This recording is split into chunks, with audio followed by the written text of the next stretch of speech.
এটি একটি সুন্দরবন। ভারত বাংলাদেশ সীমান্তের ইছামতি নদীর তীরে অবস্থিত। এখানে কোনো বন্য প্রাণী নেই। প্রতিদিন হাজার হাজার মানুষ বাংলাদেশের বিভিন্ন প্রান্ত থেকে ঘুরতে আসেন তাদের অবসর সময় কাটানোর জন্য।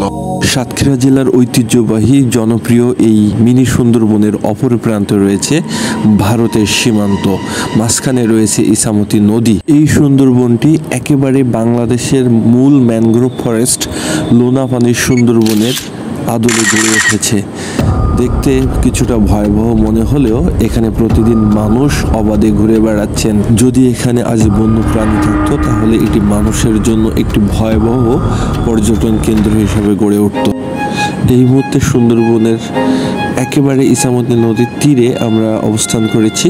এখান থেকে ভারতের সীমান্ত দেখা যাচ্ছে। সীমান্তের ওপাশে বিশেষত ভারতের বিভিন্ন ইটের ভাটা দৃশ্য দেখা যায়। এখন আমরা ইছামতি নদীর তীর থেকে ভারতের অপর প্রান্তের দৃশ্য আপনাদেরকে দেখানোর চেষ্টা করছি।